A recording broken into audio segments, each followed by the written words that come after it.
So we had last time the Parshas Hamon and the school for Parnasa, and everybody wants Parnasa, Parnusance. I call it Parnusance. And everybody wants to have Bitachon. Can I have full Bitachon? That was the question. Can I have full Bitachon and be assured that everything's going to happen, correctly? That's the $300,000 question, right? Can I have full Bitachon? How many $1,000? Probably 2 million by now. So,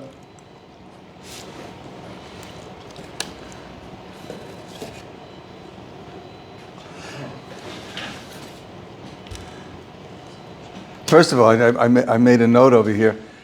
Be careful what you wish for. Be careful what you wish for.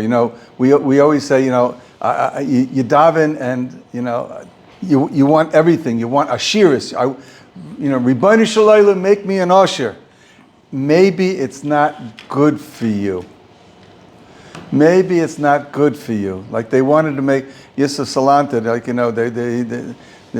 they wanted to make him an usher. I don't know. I forget exactly the Maisa, and he says, please don't do that, because I'm very happy with the level of obligations that I have today. If I'm an usher, you know how many obligations I have to give staka? More than 20%. The 10%, 20%, chaimish, meiser, chaimish. But a person who's an usher, he's got an obligation to give day mechsara. He's got to care about the whole city. So do me a favor. Don't what do we daven? We daven in Shemona Esrei. Hagomel chasodim toivim. Why do we add that word toivim in? Hagomel chasodim. Now we ask for chasodim from a Kodesh Baruch Hu. No, we ask for Gomel Chasodim Toivim. Maybe what I'm asking for is not good for me. So Ribono shel olam, I'm asking and asking and asking, but you make sure it's Gomel Chasodim Toivim. Do it for me if it's good for me. If it's not good for me, please don't do me, any favors. But the question is, can I have full Bitachon? That's the question of it's on everybody's head. So we started many, many moons ago. We started off with the Yesodus of Bitachon and the Machlokes of Rav Shimon bar Yochai, right? We had Rav Shimon bar Yochai and Rabbi Yishmael, if you remember that, the Gemara in Brachos, Daf Lamed Hey. And Shimon bar Yochai says, the world was made for a Talmid Chacham, and why are you wasting your time, with running after Parnasa? And Rabbi Yishmael says, no, you have to take care of yourself. You have to do whatever is minimally necessary to make some sort of Parnasa. Even though the person is sitting and learning in Koil, but he's got to have some sort of Parnasa. That's Rabbi Yishmael. And the Gemara Paskins. Harbe tried like Shimon bar Yochai, and it didn't work. Harbe tried like Rabbi Yishmael, and it worked. So the Gemara Paskins, the Bari Paskins, that for the most of us, I can't give a percentage, 80%, 90%, 95%, but most of us, we have to go with Rabbi Yishmael, and we can't rely on Shimon bar Yochai's madrega. Are there people who could rely on Shimon bar Yochai's madrega? So the Mishnah Berurah says, he makes a diuk, and this is in the Nefesh HaChaim of Chaim Belazhin also, that Harbe also covered Shimon bar Yochai and it didn't work. Mashma, that some people did. Some people did like Shimon bar Yochai and it worked. So there are Yechidei Skula. Now we find this Machlokes, I call it Machlokes, it's not really Machlokes. Everybody agrees. We'll see in a second. But there is a Machlokes. There is a Machlokes. Rabbi Yisrael Salanter. There's a Sefer Evin Yisrael by Yisrael Salanter. And he says that there are 3 levels of Bitachon. Okay? Now hold on to your hats. The first level, and this is frightening. The first level is very, very frightening. A person who says, Baruch Hashem, I built up my business, I'm making money, I'm smart, I invested properly, I'm a good businessman, I know how to negotiate contracts, I know how to run a business, I run a store, or whatever he runs, he's top notch and he's making money. Baruch Hashem, I know what I'm doing and I made a lot of money. So Yusuf Slanta calls him an apikairos. It's frightening. He's an apikairos. He didn't mention the Rebbeinu Shalom once. He didn't. So did Bibi say, Baruch Hashem, we're going to get rid of Hamas. Come on. People use the term Baruch Hashem. It's just it's words coming out of the mouth. A pleitas peh. How do you say pleitas peh in English? Just an expression. But slang. It's a slang. He doesn't mean it. And so therefore, if that's the case, he's an apikairis, according to Rav Yisrael Salanter. We have to believe the Gemara. There's a Gemara in Chulin. Ein adam noikef etzbo el milamata el imkein milamata el imkein machrizin olav milamala. Gemara in Chulin. A person doesn't bruise his finger down here unless there's a gezerah upstairs that your finger was supposed to be bruised. That means everything that happens to you, right?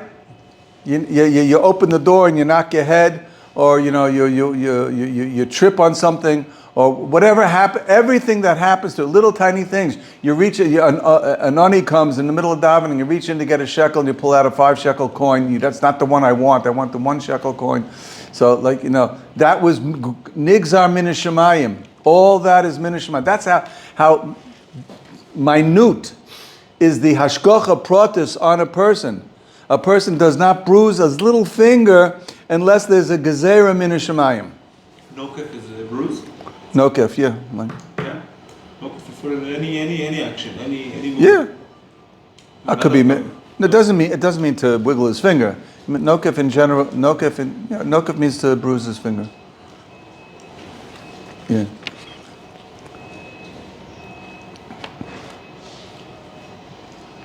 The second madrega, which is more nogea to us, and this is the madrega we're going to see that Rov Poskim say this is the madrega for us, is the madrega of the Chavos Halavavos. A person has to do ishtadlis. You have to have some sort of reason why money is coming in. Now I have Bitachon, the Rebbeinu Shalom is going to make my hishtadlis matzliach. He's going to make my hishtadlis successful. Whatever I do, my endeavor, whether I'm a paid employee, whether I'm a boss, whether I'm an investor, when I've got contracts, whatever I'm doing, as my parnasa, so I believe, I trust in the Kadosh Baruch Hu, He's going to make a matzliach, and that's the madrega of the Chavos Halavavos. But you have to do something. Why? Because that's what a Kadosh Baruch Hu wants. Why did the Kadosh Baruch Hu force us to do ishtadlis? That's another issue. Both the Chavos Halavavos and the Chavos Halavavos says it's a test. First of all, it's a test to see how we do. We can't just sit back and do nothing. Kadosh Baruch Hu wants to test us. How much do you really believe in me? So therefore, you do things and believe in the Kadosh Baruch Hu, and you hope that it's going to come out okay. And secondly, the Chavos Halavavos says is because we know that batala, sitting and doing nothing, leisure time, is the worst curse of society. America is going downhill because they have too much leisure time.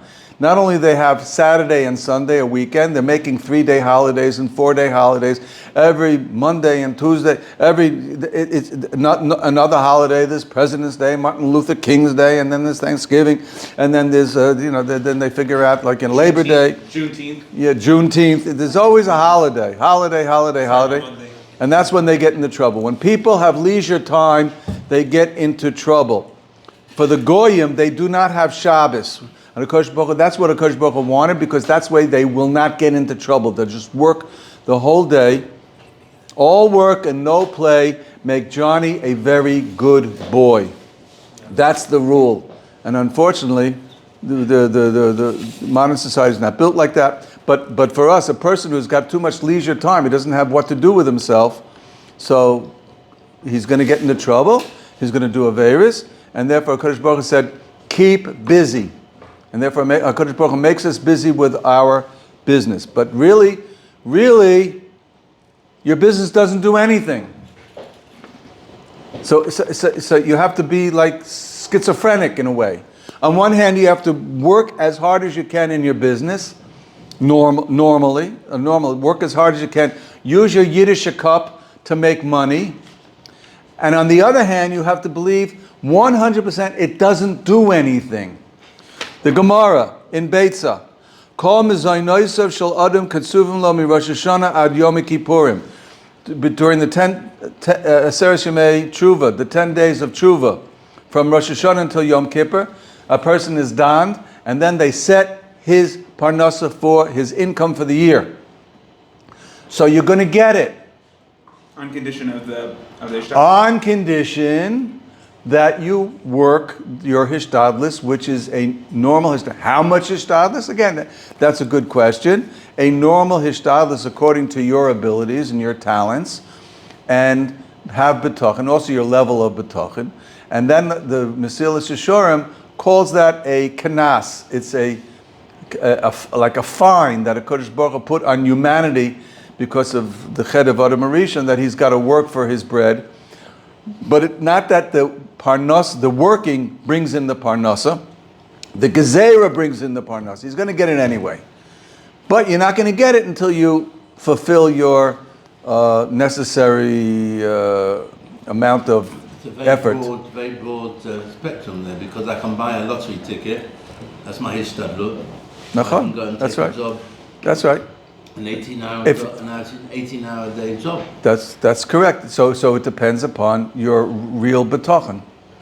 Now we see By saying that, then the real bitachon is buying the lottery ticket and sitting in yeshiva. That's correct. No, the real bitachon is sitting in yeshiva without buying the lottery ticket. But I want to get, I can't get to number 3. But No, because now there's the Ramban. There's the Ramban. So the Ramban, both the Chavas Halavavas and the Ramban, well, the Ramban for sure. So Rav Yisrael Salanta says there's a Ramban Shita.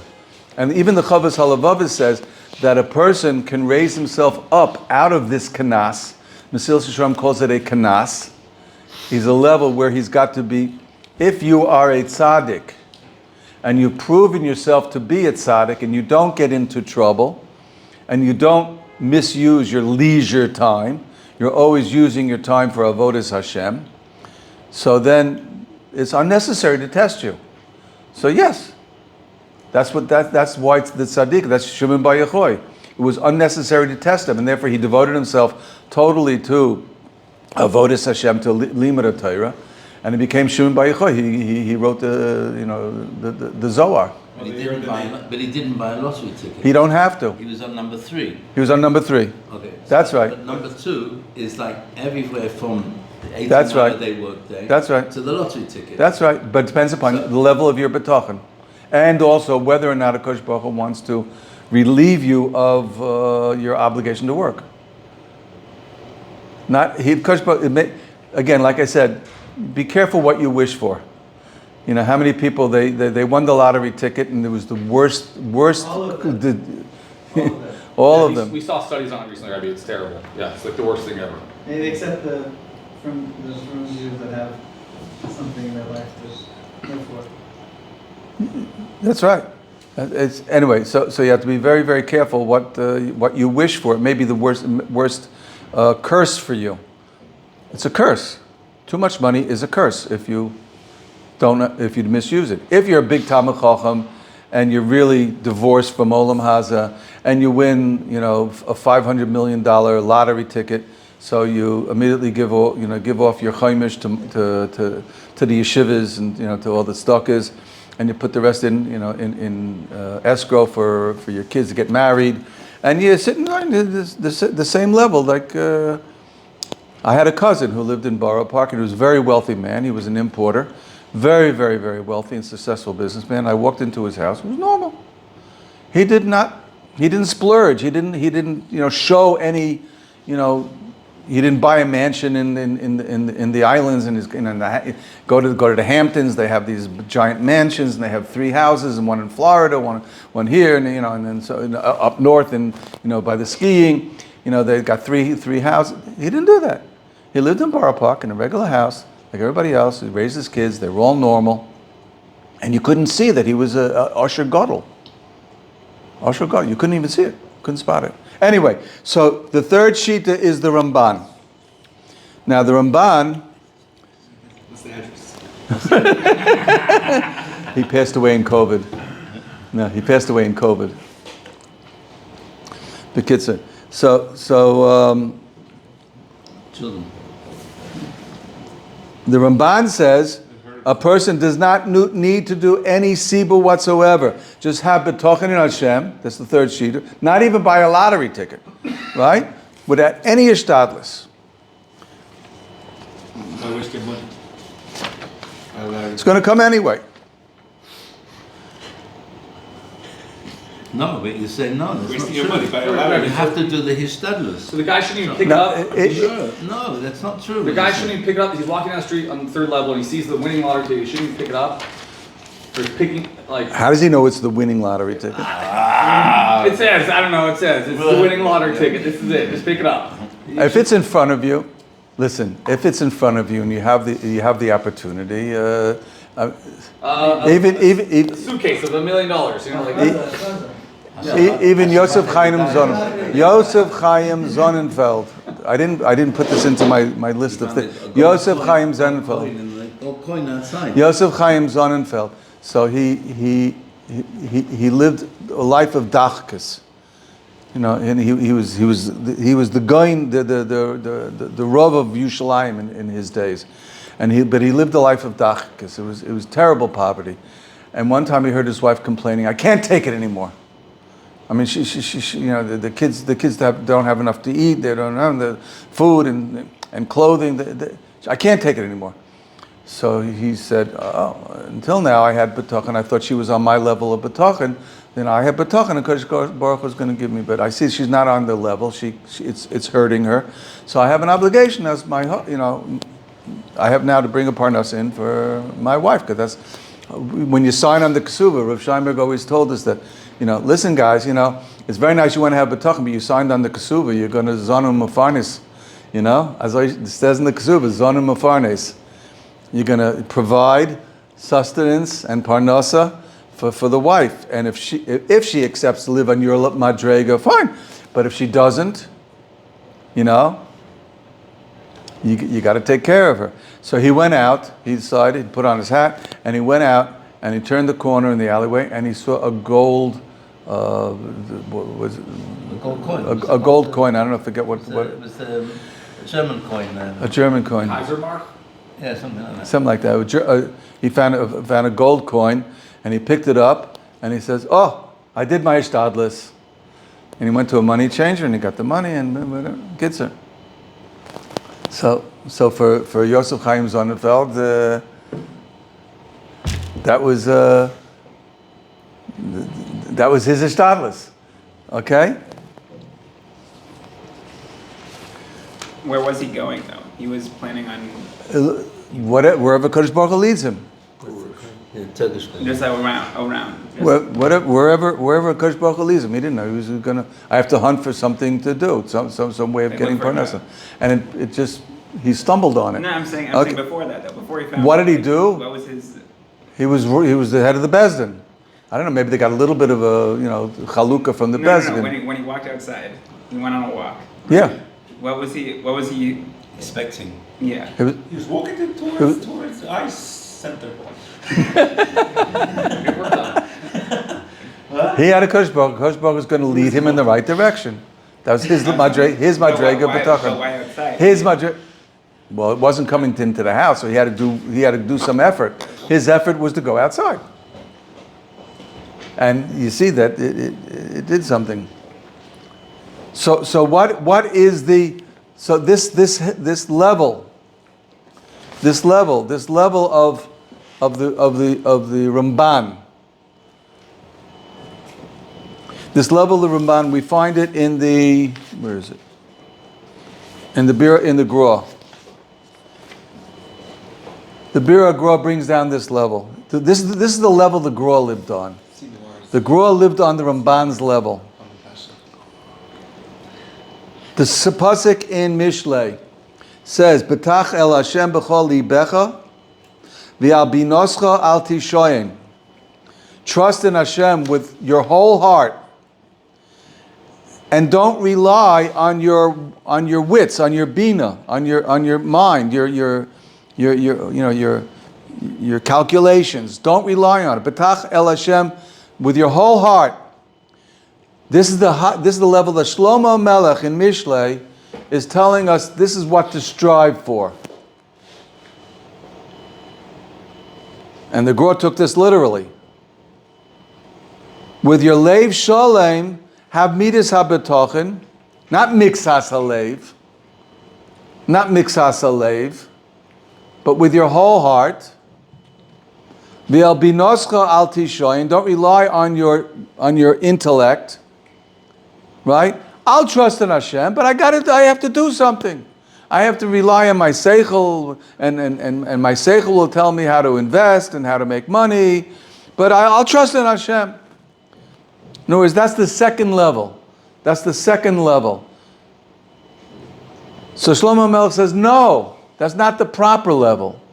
The proper level is don't rely on your mind. I feel a b'toris mishenis, not even as a support. I rely on Hashem, but I got to support it. Support my betachin with some sort of hishtadlis.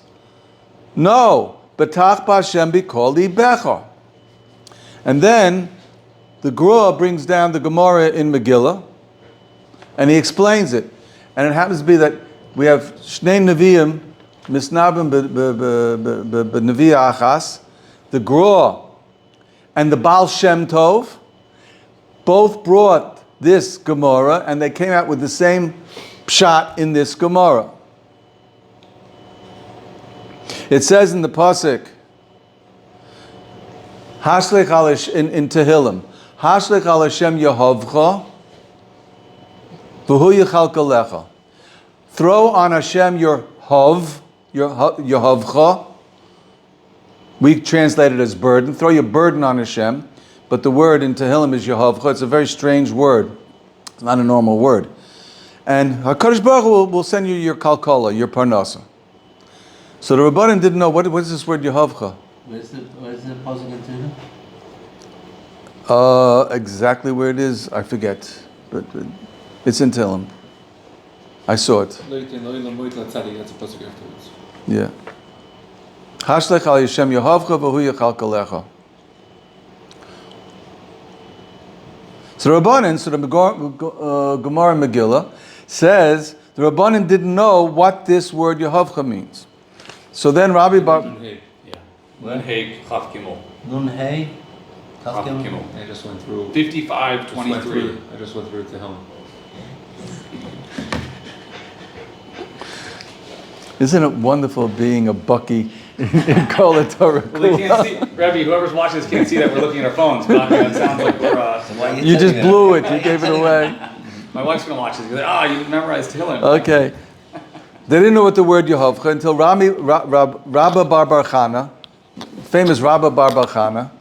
He's very famous in the Gemara. We have in Rabba Bar Chana in the fifth parak of, with Sinbad the sailor over there in Bava Basra. Rabba Bar Chana I think it was a Talmud of Rabbi Yochanan. So Rabbi Bar Chana was coming and he was carrying a big bundle. He was carrying a big bundle and was going. He was looking for a taxi. What was a taxi in those days? An Arab with a camel. Well, over here it says camel, gamelin. Right? So it was an Arab with a camel. He was looking for a taxi. Maybe it was intercity, so he needed a camel. His roommate. Right? So he was looking for, right? And then this Taya, this Arab, approached him and say, take your hovcha, shkol your hovcha, take your hovcha and throw it on my camel and let's go. Yeah, I'll be off. Right? Yeah. No.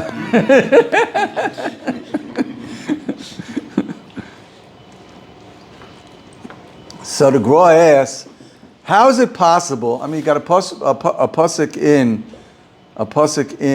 Tehillim, and they didn't know where the Yehovcha means a bundle, and we find many things. Look at the Malbim and everything. They find places, another place where this, Yehovcha, the Hav, that means it means a bundle. So why didn't they know what the word means? And all of a sudden, that Arab, all of a sudden, he knew what the word means. What, he was smarter than the Rabbanan? How could that be? How'd they have a suffix? Ella, the Indian is they had a suffix in what kind of bitachon they're supposed to have, level 2 or level 3. Do they have to do with their seichel? They have to b'teach in Hashem, but they have to do with their seichel and try to do some sort of ishtadlis to get the thing moving, right? Or not to rely on the seichel at all. And everything should be 100% bitachon. They didn't know. Now, normally a person has to ask the taxi driver, are you willing to take me? And start haggling over a price, right? And you have to do some sort of flag a taxi down, or whatever they did in the old days to flag an Arab a camel down. Yeah? So you'd have to do something. All of it comes from Rabbi Bar Chana, and he's carrying his burden, and the Arab came over to him. Not only did the Arab come over to him and tell him, throw your bundle on the camel, but he says, Rabbi, it's on the house. You don't even have to pay for it. That's how, so they took this as a siman, and he used the word havcha, that everything is min hashamayim. Things are not by accident. If I'm bothered by a question, all of a sudden I see something happens, it gives me the answer. So that's min hashamayim, it gave me the answer. Shemayim gave me the answer. So Shemayim gave them the answer that the word Yehovcha means have full bitachon like the Shitas Haramban. And that's how the Gra learns this pasuk. And that's the Shita of the Gra. The Gra did absolutely no hishtadlus whatsoever. I told you the Maisa. I told you several months ago. The Maisa with the Gra. The Gemara was very ill, and he never called in a doctor. He never went to the doctors. Never. He kept as far away from the doctors as possible. If Hashem's going to heal him, Hashem's going to heal. The Shitas Ramban and B'chul Koisai. This is the Shitas. What's a doctor doing in a tzaddik's house? A doctor doesn't belong in a tzaddik's house. A doctor is for little people, don't have bitachon. The person, tzaddik who's got bitachon, what's the doctor doing in his house? Beis Hashem. Right? But the family got nervous, so they called in a professor from Lemberg to come to Vilna. They paid him good money to come from Lemberg to Vilna. So the doctor walked in, and the Gra is in bed, laying in bed, and he sees the doctor walk in. He turned to the wall. He just rolled over and turned to the wall. Didn't look at him. So the doctor saw, and he says, Rabbina, you can trust me. Even the Pope in Rome trusts me more than he trusts in Yoshke. So the Gra, he didn't turn around. He says, I also trust in you more than I trust in Yoshka.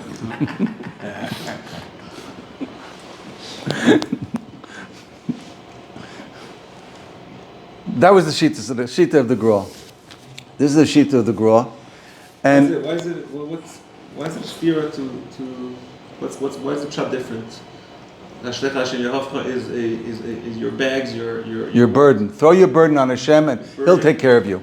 Your burden. Throw your whole burden on Hashem. Your desires. What's the burden? Burden is the Your parnasa. You got bills. That's a burden. Whatever you have to do. That's all your burdens. Your bank account is the hole in your bank account is have to be physical burdens. no. Yeah, it's a mashal. Listen, it's from Mishlei. No, it could be Mishlei is giving you is your carry on all your bags. Throw your bags. Or your baggage. Well, people have a lot. Baggage could be your physical baggage and your mental baggage. Mental baggage. That's what it Right. That's right. That's right. That's right. So Leib Chasman gives a mashal. We have to even though we're not holding by this madrega. We're not holding by this madrega of the Gra. And we have I told you we have a Abaye says we pass like Rabbi Yishmael. We're not allowed to pass like the Gra. We'll see in a second. There was once a king. So Leib Chasman brings down a mashal. Who is that? I never heard of him. Leib Chasman, he was one of the mashkichim of Hebron. His big, he was, or Yahya. He was the time of Shalom Shodron. He was Shalom Shodron's Rebbe, Leib Chasman. So there was once a king. He was very generous and kind-hearted king, and he used to make frequent trips around his kingdom. He wanted to, he kept on top of things. That's a good king. He goes around and wants to survey the what's happening in his kingdom. One place he stopped and he saw a terrible, wretched beggar standing in the crowd, and the guy he looked miserable and he was all decrepit and it was Nebuch.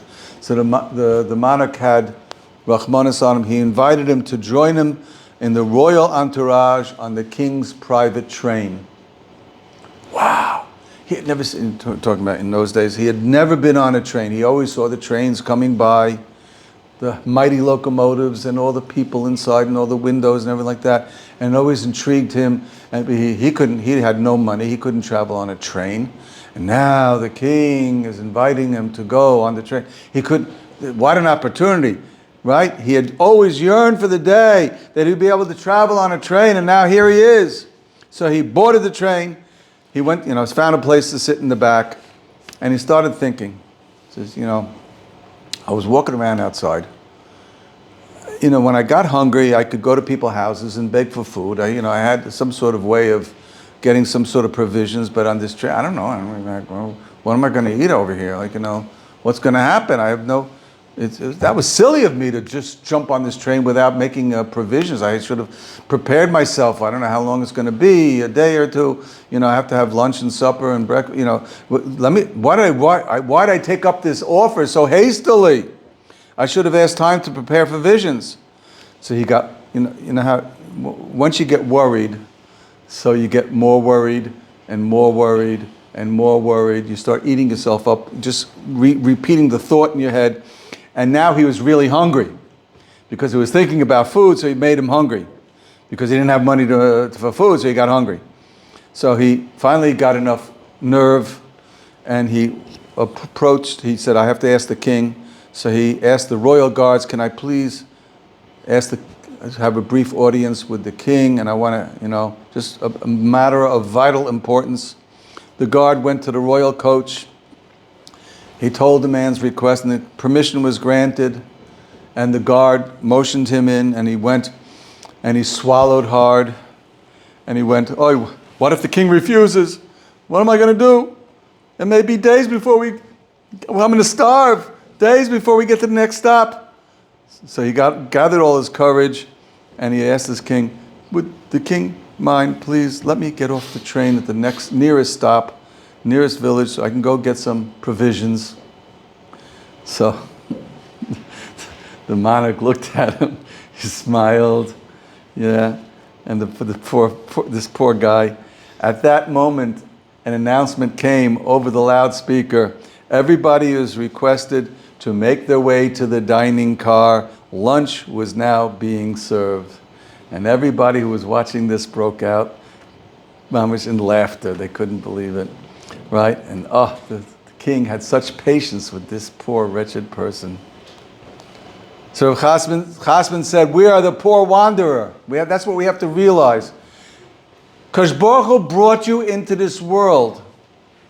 Look at all his creatures. The Gemara, the Gemara, the end of Kedushin. The Gemara, end of Kedushin. All the creatures, the lions, the tigers, the fish, the giraffe, the deer, they all are provided for. HaKadosh Baruch Hu created millions of different creatures, of animals, and they are all provided for. And they don't have to work for a day in their life. Whatever they do to get their maybe they have to go hunting or something like that, but they all are provided for. The birds, their seeds or their worms are all, HaKadosh Baruch Hu created a whole system. Birds eat seeds and birds eat worms. There's the whole system, and cats eat birds, and everybody's provided for. Everybody, the food chain, yeah. Everybody's provided for, except man. Does that make sense? Kadosh Baruch Hu is benevolence. He's the biggest rachamim, and he created this whole giant universe with rachamim, right? He's called Rachmana. Called the Ovid Rachmana Latavavid. He's the biggest benevolent creature. You can't imagine the love Kadosh Baruch Hu has for all his creatures, especially for humans. And he didn't give us a parnasa? Of course he gave us a parnasa. Of course he's going to provide for you. You're on the train. Hashlech al Hashem Yehovcha already. Now what does it mean, Hashlech al Hashem Yehovcha? Hashlech al Hashem Yehovcha? So they bring out the famous mashal. This famous mashal. A simple villager was, they used to walk. In the old days, they used to walk. People couldn't afford carriages or or horses. They didn't have bicycles. There was mud, wouldn't help them in the dirt roads. So they used to walk from city to city. So as a villager, he was trekking miles from his house. He's got a very, very big pack and he's staggering along. All of a sudden, the horse and wagon pulls up. And the guy says, climb aboard! Right? Come on, get on! So the driver, right? So the villager huffed and puffed. He went onto the wagon. He went in the back seat. And he sat there, get up. And they started, and they're chatting back and forth. And the driver's looking at the road, right? And then the guy said, I can't thank you enough. That was so kind of you to take me onto your wagon. Oh, not at all. And he turns around and he looks at him and says, and the guy's sitting there crunched underneath his backpack. He never took his backpack off. And he's sitting there all crunched up, under the weight of his backpack in the back seat and says, why don't you put your burden down? Take your pack off your shoulders and put it down. Oh, no. I'm sorry. I didn't want to burden you with an extra weight. It was enough that you took me on the wagon, but I should burden you with the extra weight. Haslech al Hashem Yehovcha. You got a burden on your back. Put it on a Kadosh Baruch Hu. That's what you have to do. Why are you still worried about it? So that's the number 2 bitachon. And what we have to do is the number 2 bitachon. We have to do the number 2 bitachon. So the anxiety is pure Yetzer Hara. It's just. I'm sorry? The anxiety is pure Yetzer Hara. Of course, it's a test. See how much anxiety you're going to have. Test or it's call it Yetzer Hara. Okay, you can call it. It's a type of Yetzer Hara. All these things are Yetzer Haras. I mean, because we're blind to the reality. Yes. But not if I use it as fuel to make more ambition or do more or continue Our greatest strength is our greatest weakness. That's what my result says. Okay, use your seichel and you'll understand it in many, many, many ways. Yes, okay, yeah. Yeah, but on the other hand, it depends upon how much, if you have full bitachon, you'll realize, again, you have to be, let me quote for you Avigdor Miller. This is a Victor Miller.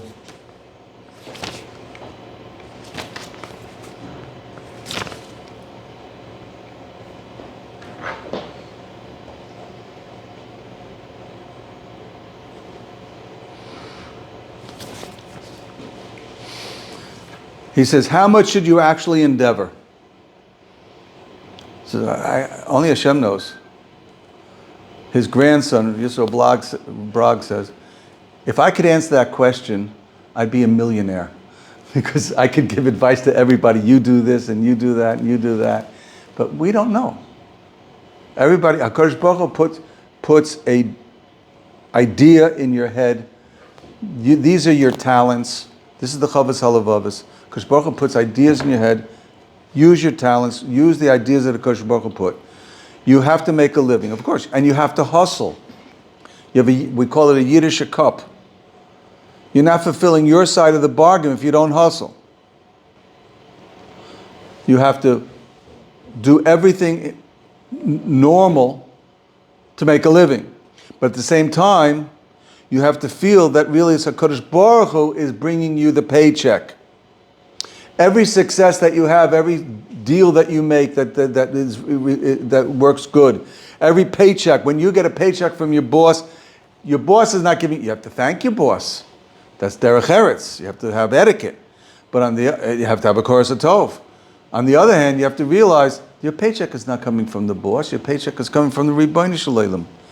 Everything is zero. Kadosh Baruch Hu is giving it to you. Whatever money you make, it all came from a Kadosh Baruch Hu. And like the Rav Yisrael Salanta says, be careful. Don't pat yourself on the back that, wow, I was so smart. I made such a good business deal. You may be sliding into the level of an apikairis, and then the Kadosh Baruch Hu is going to take it away from you. Because that's the no-no. The Kadosh Baruch Hu doesn't want you to be an apikairis. This is going to make you really have bitachon. Now, is it possible? Is it possible for us on the middle madrega to have pure bitachon? I believe that was part of the question that you had 2 weeks ago. The answer is yes. In other words, this is in general. In general, we have to live on level 2, the level of the Chavos Halavavos. That's what everybody is paskening. Abaye paskens like that. Chavos Halavavos paskens like that. Even the Ramban paskens like that. The Ramban, who the Gra is going in the Shita of the Ramban, but the Ramban himself paskens in a different place. Where is it? I just saw it. Anyway, the Ramban paskens in a different place that what he had said about Bitachon is for the tzaddikim. In the Bayis Rishon, when there were tzaddikim, and people were on the level of tzaddikim, so what's a doctor doing in a tzaddik's house? Right? Right? If you have bitachon and you're doing the right things and you're acting properly, acting like here's the Ramban. If you're acting like a tzaddik, so then I'll give you your geshem. Everything will be wonderful, and you'll have your parnasa. That's in B'chu Koisai. The same Ramban in Parshas Eikev on the pasuk in Shema, the second parsha of Shema. V'hoyim Shema tishmu mitzvoisai asher anuch mitzavezchem hayom li'avas Hashem Elokeichem l'avdil b'chol levavchem b'chol nafshechem. Zok the Ramban.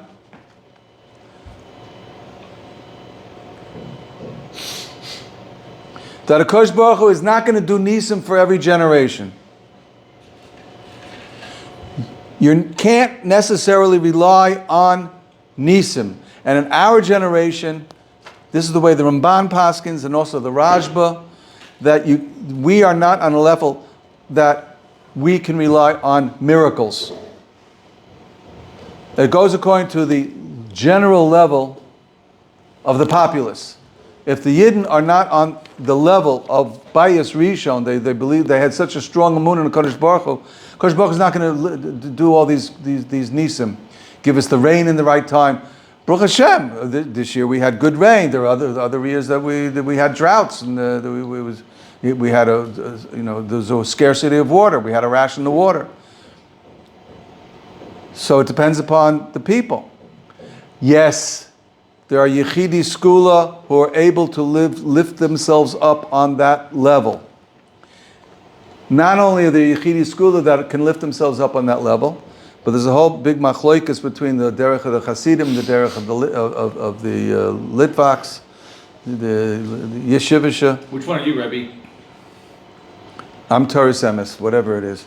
Like in terms of which one? Like, is there I'm Taurus Emes, and the. So you're saying that is that clearly one of the two, or I'm not trying to joke a joke. I'm just trying to. You're trying to push me into a corner, Okay. and I'm not gonna go for it. Okay. Here, Minchas Asher. I wanted you to say the Moroccan derech. That's what I wanted the Rebbe to say. I'm a Yemenite. Yemenites are very individual. Anyway, we have another pasuk in Tehillim. We have another pasuk in Tehillim.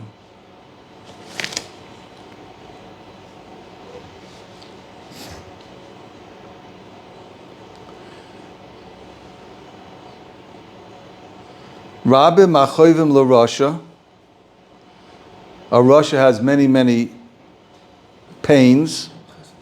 V'abateach b'Hashem Lamed Beis Yud. Lamed Beis Yud.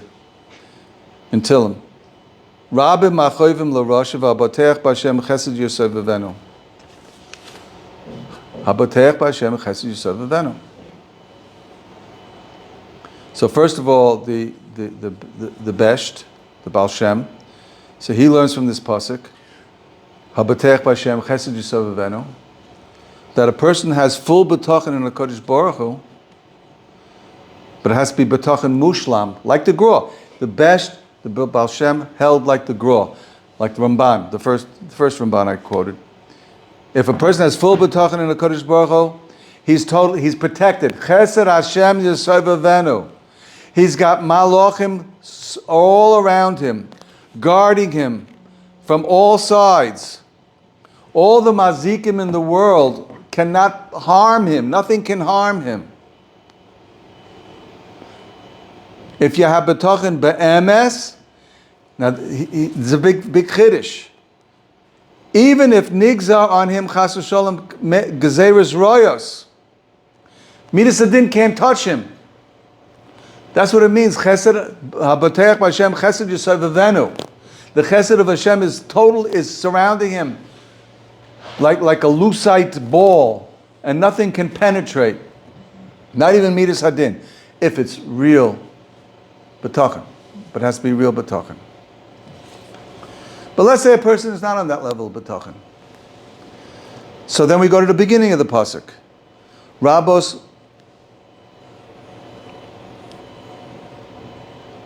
Machoivim La Rasha. The pasuk is talking about a Rasha. Now you can't say a Rasha is going to have real betachon on Hashem, because what's he doing being a ganef? Here you got a ganef, and this is what it says: Habateach b'Hashem Chesed Yosef V'Venu. And Rabbi Eliezer, this is Rabbi Eliezer Agadol, Rabbi Eliezer Agadol, and Rabbi Tanchum, the Tanchuma. Afilu Rasha ubateach b'Hashem Chesed Yosef V'Venu. They bring the famous mashal. You got a ganef, and he's picking the lock. Mamish is the middle of his work, right? And he's davening to Hashem. Kadosh Baruch, please help me, to be able to get through this lock and get into the house. There's a big heist over there. This guy's loaded. I got to get in there. And he's a Bateach B'Hashem Chesed Yosef V'Venu is going to be Matzliach. Yeah. That's what the Jews are. Please Hashem, let me cheat the IRS. Please Hashem, ladies. But the Chavos Halavava says he's a fool, because Kodesh Baruch Hu is watching him, and then you think down the line he's going to get caught. He's going to get caught. He can't hold that level of betachon all the time. But in other words, there's a general level of betachon a person's on, And for us, the general level of Bitachon that we're on the middle Madrega, the Chavas Halavavis. We have to be involved in something. And we have to realize that everything is from HaKadosh Baruch Hu. Even the success of our business deals, the paycheck is from HaKadosh Baruch Hu. But there are times when a person can have Bitachon in HaKadosh Baruch Hu, and in that moment, he raises himself up, and it works. And he can have full Bitachon. And this is a Maisa that happened, the same Maisa happened to Chaim Volozhin, and to Rav Yisro Salanter. Same exact Maisa. This is Yisro Salanter. He's the one who brought down the three Madregas of Bitachon. And L'chayri, he's not in the direction of for the Hamonam, it's the level of Chavas Halavavis. And yet this Maisa happened to him. I'll tell you the Maisa with Chaim Volozhin. Chaim Volozhin had a vad with his Bachrim, and it was 2 o'clock in the morning. Whoa, that's when they had vadim in those days, 2 o'clock in the morning. It was very late at night, and he was talking about Bitachon, and he stopped. And Chaim Volozhin was such a goyin, he didn't know what time it was. So he didn't have a watch. He didn't own a watch. So he stopped. Does anybody know what time it was? And nobody had a watch. Nobody knew what time it was. No phones, nothing. Nothing. Nobody had a watch. No, right? Right? And it was because there was poverty. They couldn't afford a watch in those days. There was terrible poverty. So Reb Chaim used this to teach them a Musar Vort. My dear students, we obviously have not gained true Bitachon in our leiv, in our hearts. If we had true Bitachon, Kadosh Baruch Hu would have made sure that we had a watch. And a gold one at that.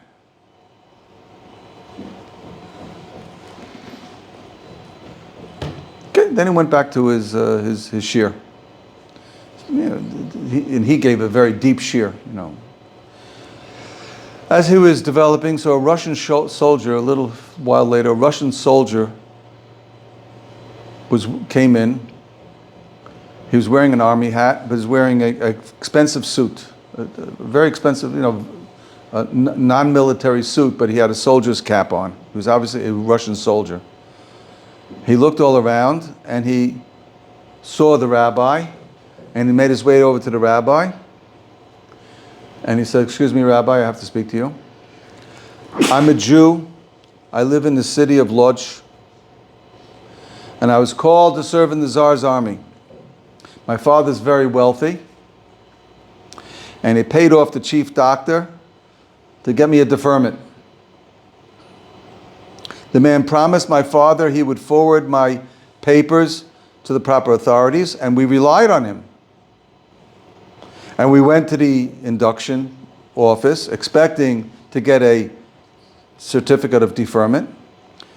And I was so confident that everything would work out, I didn't even change my suit. He was wearing his, very expensive suit.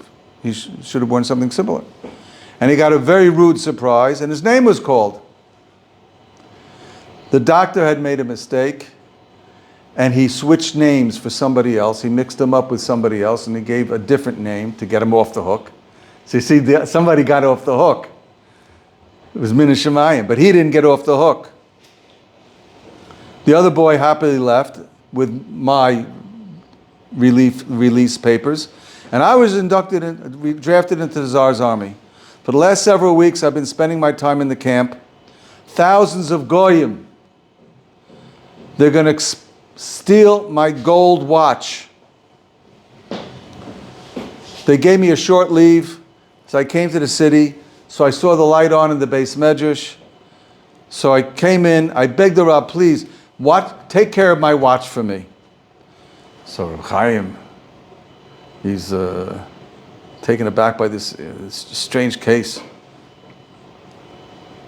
So he says, listen, I would love to take care of your watch and watch it for you, but my house is like a Rishus Harabim. It's a public thoroughfare. Everybody comes in and out of my house.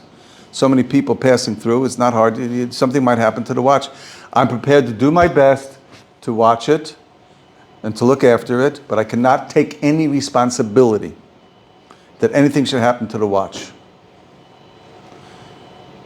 The soldier thought a minute, but he said, Rebbe, I hear what you're saying. Okay, I'm giving you my watch as a present. It's better for me to give it to the rabbi rather than have it stolen by the goyim. With that, he put it in Rav Chaim's hands. Rav Chaim said, no, I don't want any presents. But he ran out. He was gone already.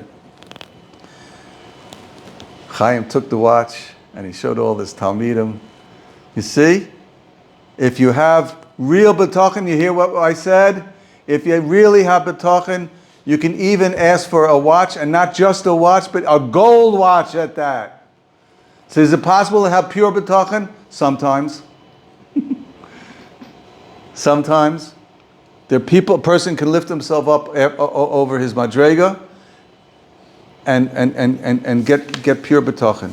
And that's our madrega, and that's what we have to do. We have to realize, we have to do our ishtadlis, whatever we have to do, to whatever situation we're in, but we have to, don't be nervous. Nervous is treif. It's anxiety. Kosh Baruch Hu have full bitachon that Kosh Baruch Hu is going to take care of you and everything is going to work out. Haboteach b'Hashem chesed yisavavenu. A quick story I didn't say last time. What was the same story with the Yisrael Salamta? You said it had the same story. A soldier walked in with a watch and everything like that. Yeah. The same soldier? You have two watches? It was, I used to have a kesher with Rav Lazarus from Ur Sameach. You know who he is? He's like, Yeah. so he's a very big Baal Bitachon. He learned the Chovas Avos and the Derech Hashem. He told me more than 1,000 times. He told me. He said he was married off his kids, and he was at a point which he didn't have money to marry his kids. He said he heard this Rabbi Yisrael Salanter, where they're going. He said, okay, if I have real bitachon, it's going to work. He worked on his bitachon, and he went to buy a lottery ticket. That's my shtadlis. He bought a lottery ticket, and he was sure 100% this lottery ticket is going to win. He worked on his bitachon, and the morning of the Wednesday morning, when the lottery was Tuesday night. Wednesday morning, he goes to Tachana Merkazit to take a cab to the Mifal Pais. I think it was in Tel Aviv. And he's sitting there on the Sharut. He told me that story. He's sitting in the Sharut tender with a ticket. He's waiting 5 minutes. The driver's supposed to start driving. And then he has thoughts in his head. Okay, so I'm going to go down there to Tel Aviv. I'm going to walk up to the second floor. I'm going to walk in with my ticket. And they're going to ask you, who are you? I'm the winner. I'm going to walk straight down to them. Where's your ticket? Show us your ticket. I'm going to give out the ticket, and then he's going to look at me and said, and they're all going to burst laughing. And as I'm thinking that, I said to myself, I don't know any bitachon. I got off the cab and can't fool yourself. Can't fool yourself. Don't fool yourself. You can't. It's like Yusuf Salanta with the guy bought the ticket and then I'll give you half, 50%. I'll take it on the spot. You lost. Okay. And I told him also, why did you take a Manit route? You could take, if you're going to make $1 million, Take $1 million, take a red cow. Why are you trying to save money?